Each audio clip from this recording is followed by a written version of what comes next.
सागर में केंद्रीय मंत्री वीरेंद्र कुमार से चर्चा करते हुए वरिष्ठ पत्रकार राकेश तिवारी।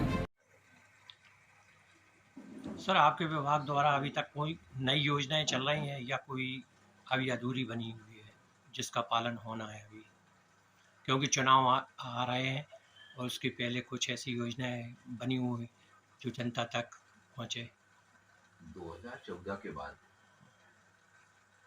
आदरणीय नरेंद्र मोदी जी के प्रधानमंत्री पद का दायित्व लेने के बाद शिक्षा क्षेत्र हो, साहित्य का क्षेत्र हो, स्वास्थ्य का क्षेत्र हो, कृषि का क्षेत्र हो, देश की सीमाओं की सुरक्षा की बात हो,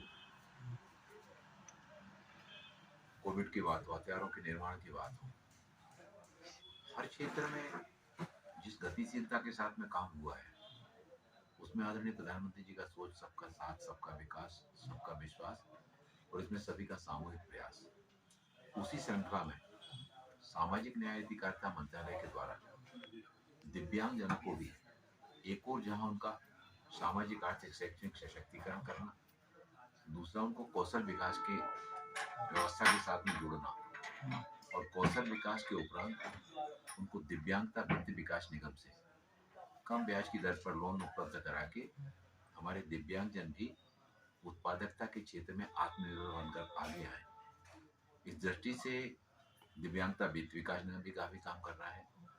मध्य प्रदेश में दिव्यांग जनों के लिए सीहोर में एक सामाजिक न्याय अधिकारिता मंत्रालय के द्वारा राष्ट्रीय मानसिक स्वास्थ्य पुनर्वास संस्थान वहाँ पर निर्माणाधीन है।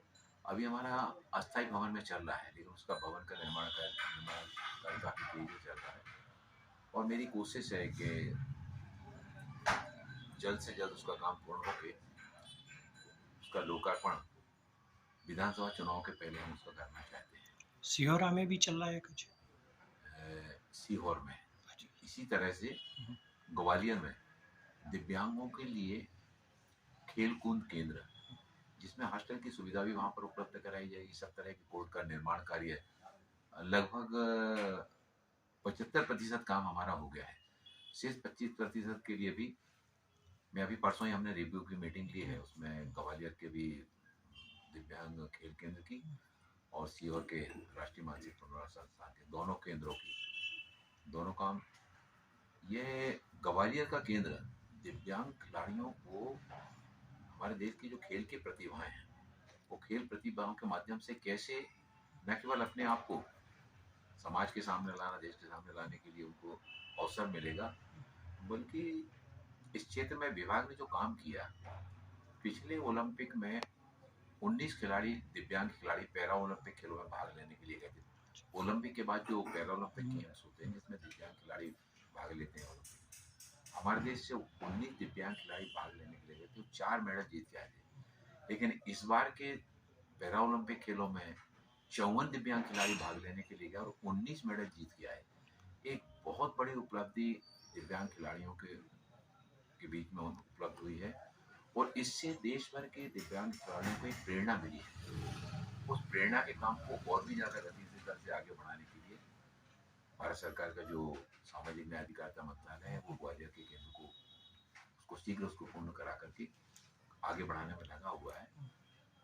अपने बुंदेलखंड में छतरपुर में एक CRC दिव्यांग जनों के लिए अभी मध्य प्रदेश में केवल भोपाल में है और भोपाल में अब सिंगरौली और सीधी का जो दिव्यांग जन है उमरिया शहडोल का, रीवा का, उसको बहुत दूर पड़ता है। तो फिर ये तय हुआ कि छतरपुर में एक दिव्यांग केंद्र जिसमें बुंदेलखंड के, बघेलखंड के और बुंदेलखंड के बीच दिव्यांग जनों को सुविधा मिल सके, उस केंद्र में जहाँ एक और फिजियोथेरेपी की और बाकी सारी व्यवस्थाएं तो की ही जाएंगी, इसके साथ ही साथ वहाँ पर उनके डिग्री डिप्लोमा के कोर्स भी वहाँ पर प्रारंभ किए जाएंगे। ये बुंदेलखंड की बड़ी उपलब्धि आने वाले समय में होने वाली है। और टीकमगढ़ में दिव्यांग जनों के लिए जो हमारा एलिम्को का कानपुर में फैक्ट्री है, PSU है, यहाँ पर इसकी एक यूनिट भी शीघ्र ही यहाँ पर उसको हम प्रारंभ करने के लिए हम लगे हुए हैं। टीकमगढ़ भाई जो यहाँ सागर विश्वविद्यालय में डॉक्टर हिशंगुर बाल रत्न की मांग की जा रही थी, अभी तक कुछ कार्रवाई हुई है क्या? इसको अपन ने सरकार के पास में भेजा हुआ है। इस तरह की ये सारे उसके लिए केंद्र सरकार की टीम बनी हुई है। जो सिलेक्शन जो टीम होती है वो उस पर बहुत सारे बिंदुओं पर विचार करने के बाद निर्णय लेती है। वो अपन ने पहुंचाया।